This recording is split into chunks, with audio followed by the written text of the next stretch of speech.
As promised, I'm back with a new video on NIO, and this time I want to share with you some of the background work that I'm currently doing. As you know, I'm working at the second version of my valuation sheet for NIO, and some of the work I have been doing so far I've already shared with my patrons as blog posts, but now I also want to do a video on the topic of regulatory credits, because I think this is something that most of the analysts and also private retail investors in NIO have missed so far, and it could be quite important. And if you're looking at the recent controversy about the Tesla Q3 earnings, once again, when it comes to the regulatory credits, we see that this can really be an important factor in valuating the company and also judging ultimately whether or not this company is profitable. Because as discussed in my latest video, I think Tesla had a really good Q3 earnings. I actually bought more shares before the earnings, but now if you look at the more traditional financial media and their feedback on the Q3 earnings, some of them are saying that, well, Tesla, well, they have the profitable quarters now, but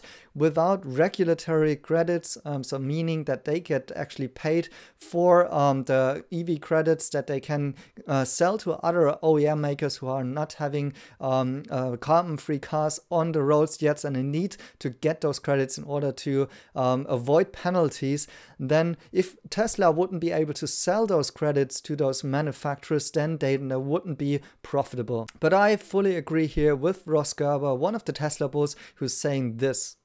Well, I think that's sort of an unfair way to look at a company. Okay, so here's a company that makes an EV that knows that it gets a credit for taking this enormous risk and making a much harder vehicle that's better for the environment, where making a gas car is easy and it's horrible for the environment. So there's a reason why these credits exist. So to infer that that's not part of the business is I think, disingenuous. I mean, the bottom line is that that's real cash that Tesla gets paid because other companies have failed at creating any sort of EV solution when they know they can, they just don't want to invest the money. So it's real money. They're getting paid this money, and they're going to get paid this money forever into the future while these companies can continue to dither with their ICE vehicles. So yes, I think it's part of the intrinsic business model of what Tesla is doing, and they are profiting from it for a reason, because they are the first who are going all full electric,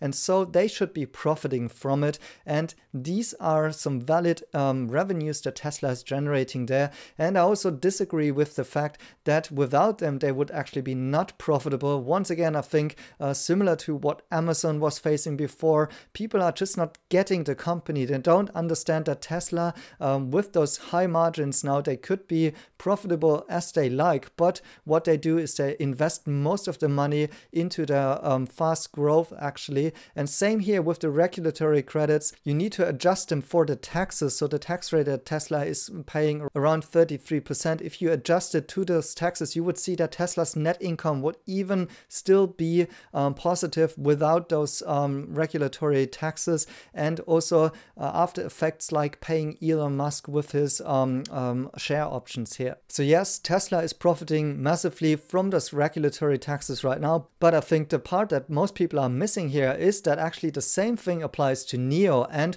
so far they haven't booked those regulatory credits yet, but in the Q2 earnings call, Li Bin, the CEO of NIO, actually talked about it. So similar to Tesla, NIO can sell those NEV credits to other car companies, and also China has such kind of a legislation, and it has been updated actually in the last year.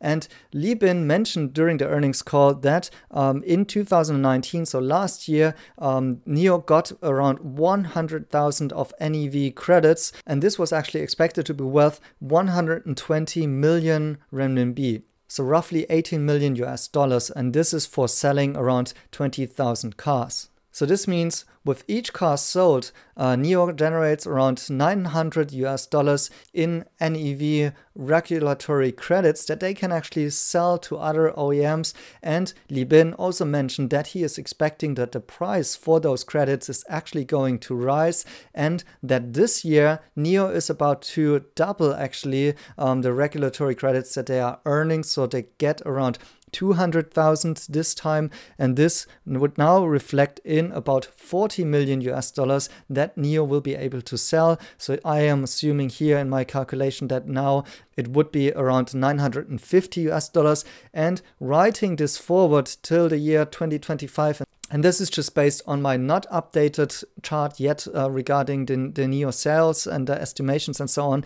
NIO could actually earn up to 500 million US dollars in regulatory credits that they are selling to others, and thereby like pumping up their own balance sheet here with those added income stream here. And this is not too much. It's around roughly 2% of the revenue that they do annually. So it's not a massive amount here, but I think it will have implications on the stock price and a positive implications on the stock price, because it will actually help to improve the margins that NIO can report. Because of course the nature of those credits is that NIO doesn't have to do anything for it except for selling their cars. So there is no additional manufacturing or work or cost going into that. This is just one of the benefits of being a only EV maker, pure play EV brand here. And likewise, as Tesla, NIO will be earning this and can actually profit from that in the future. So in my new valuation model, I will be actually implementing this as well. And